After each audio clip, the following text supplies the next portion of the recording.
Today, ladies and gentlemen, we're going to be looking at taking your first steps at becoming a freelance video editor. So this is, as the name states, the beginner's guide to becoming a freelance video editor.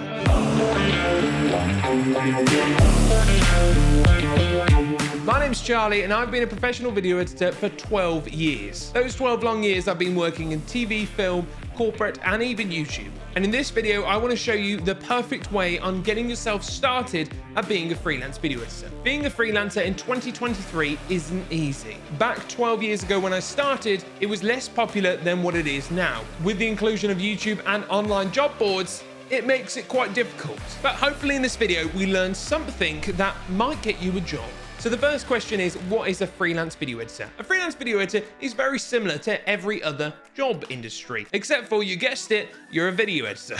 So that means you need to manage your own taxes, manage your own time, manage your own jobs, and just manage yourself. So that is the first hurdle that a lot of people get stuck on, is managing your own taxes and managing your own time and work. So you've got to understand that part of your job is to look for work. But that's a very simple hurdle to actually get past, because once you understand what you need to do and who you want to be and what you want to be, then it's just about getting the work. You're also going to need something to actually video edit on. And as this is a beginner's guide video, you probably don't have a fat lot. But the first thing you're going to use is, say, a computer. Any computer will do to get yourself started. You don't need to be able to edit 4K footage. Yes, it's a requirement for a lot of jobs, but if you're just learning video editing, then that's the best place to start. Whether it is your phone, whether it is an iPad, whether it is a laptop, whether it is your beefy computer, it doesn't matter. You just need to start understanding video editing, learning how to video edit, and just self-teach yourself. You can worry about buying and funding one later in the future. The next point that I've got to make is understanding editing and continuing to learn. A lot of people fail to actually continue their studies. So myself, I keep on learning. I learn new things every single day, just like this text right here. I learned how to do that inside Premiere Pro. Before, last year, I would have done that in Photoshop and brought it over, but now slowly I'm learning how to do little bits and bobs. So for example, places like Skillshare and Udemy are great places to get courses and get yourself learning. Learn how to use the software, learn how to understand how to edit and the theory behind it, like beat editing or J-cuts. These are things you have to know and have to learn. But it doesn't need to stay on a laptop or on your computer. You should be able to understand those things and do those things on your phone. So the next thing is video editing. What software are you going to use? This really depends on what you want to do, what kind of editing you want to do, and how you want to use your video editing software. I would say for a lot of corporate companies and a lot of film work, you're going to be using things like DaVinci Resolve and Avid. And for a lot of YouTube, anything else other than that, you're going to be using Premiere Pro. The reason why I put these softwares into categories rather than just telling you that you can use any other one is because I find that some of these softwares are better in some places than they are in others. So for example, I find that Avid and DaVinci Resolve are the best for filmmaking style content, and corporate work, solely because of the advanced features like the color grading, the workflow, and the node-based structure of it. Then I would recommend Premiere Pro for basically anything other than that. Yes, they do overlap in certain sections, but I find that Premiere Pro is the best for YouTube kind of style of content, and it's kind of like an overall well-oiled cog, whereas DaVinci Resolve lacks in some features, but excels in others. So does Premiere Pro. Premiere Pro lacks in its color correction capabilities and the advancement of node-based editing, but it also has simplicity, a wide variety of supported features, and an absolute plethora of customer-created plugins to be able to use on the software. But there are even more softwares from this point, stuff like Filmora, CapCut, and iMovie, Final Cut Pro X. It's all about what suits you best. How are you going to use the software and what do you feel most comfortable in? And the next point is creating a portfolio and a showreel. I've put these both into one category because I find that they are very much so entwined. So creating yourself a portfolio can be anything from easy to difficult. Depends what you're looking at and what you're dealing with. I know I've got a video already up talking about how to create a showreel, but that's very much so created for in the sense of Fiverr or approaching somebody for work.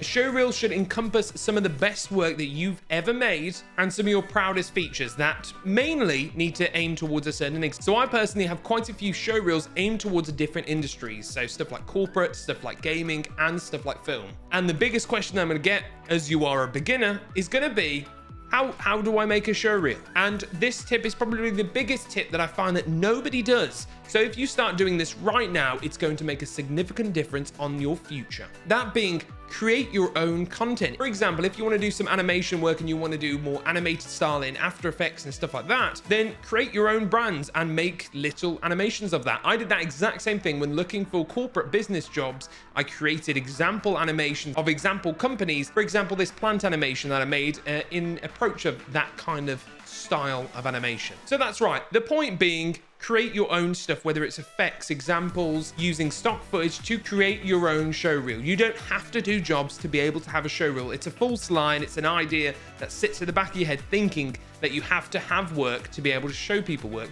No, if you were an artist or a painter, you would just paint and paint and paint, have a load of paintings in your portfolio, and then show them to people. It doesn't matter if it's been commissioned or not. The next point is, where do you start looking for work? There's multiple avenues, but now in 2023, things have changed. So the first video is not so much outdated, but it has more additions to that, and it's changed just a slight amount. So the first place is to start looking for work if you want YouTube style content is Twitter. Twitter's a great place to start getting your foot into the industry, getting your foot into certain communities, and a carry on from that would be places like Discord. Get yourself into communities, get yourself with like-minded people, and start communicating with them to get yourself in new opportunities. Just like that, I would move over to places like Indeed, job boarding websites of your country. Some of them might be named differently, but they'll be the same thing. So I know in the UK here, which passes over to the EU, is Indeed. Indeed's a great website to find jobs, both full-time and freelance. Then you've got websites like Upwork and People Per Hour and Freelancer.com, which have more competition-style job listing websites. So a potential employer would post their job listing on the website, and then you would have to use your credits that are aligned to your profile with a good cover letter and compete for that job. These can be huge payout jobs. They're some of the best ones that you can get, but it is very competitive. And a lot of people I see complaining in the comment section saying, I'll never get work there. Remember, if you're not getting any work, there's obviously something not working. And then lastly, the nuclear website to actually use to look for work, which I don't see many people talking about at all, is LinkedIn. LinkedIn is the best place to get yourself out there and show that you're a professional in your field. It's basically like old man Facebook, but more professional. Yes, it's got the caveats of people talk very strange in it, but it's got some of the biggest jobs on there. And I only realized late last year that LinkedIn was the secret weapon of freelancing and finding work as a whole. If you even have LinkedIn Premium, you can also see what employers are paying people, the kind of rates, and who's applying for those jobs. It's so advanced. And the fact that there's massive AAA companies also out there looking for people. So if you wanted to get a job at, say, Activision or Rockstar North, it would be the place you would go looking for that work. But once again, YouTubers also post on there as well. And the last point I want to make in this video is giving you some tips to get yourself started. I want to mainly aim on how you become a better video editor. Yes, you keep on learning, but you also utilize the things that are given to you and the things that are out there. So invest into yourself. I know it's something that not a lot of people want to do. They don't want to set aside money. They would rather buy a game, rather have a nicer car or anything like that. But if you invest in yourself, stuff like Avato Elements, I've got affiliation link coming up, but it's not even ready yet. So I'm just telling you the things that I use. I genuinely pay for Avato Elements, Soundly, and Storyblocks all out of my own pocket, just so I can actually use them in my works and offer them as part of the package that I offer, really. You know, Avato Elements helps me to have better and bigger edits. Now that I'm paying out those things that are allowing me to have better edits and better assets to my disposal, it allows me to charge a little bit extra because these edits are higher, because they're better. So a lot of people don't want to go inside their own pocket or don't have the money to. That's fine. Learn and understand. But as soon as you can get and you want to start taking this seriously, you need to start investing as yourself in as a person. And that's not only in your pocket, that's also in here, in the brain. If an edit isn't amazing or an edit isn't as good as you want it to be, that doesn't make it the end of the world. You've got to really just think about, okay, this edit wasn't very good, so I'm going to make it better in the next one, and what I can do to improve. The biggest mistake people make is not understanding when they've done a crap edit. I teach people how to video edit, and half of the videos on this channel aren't very good edits, but it's just life. You just learn and you move on. So ladies and gentlemen, I hope this video helped you. Support me by using the softwares I mentioned down below. Like, comment, and share the video if this helped you, and make sure to keep editing, and I will see you in the next one.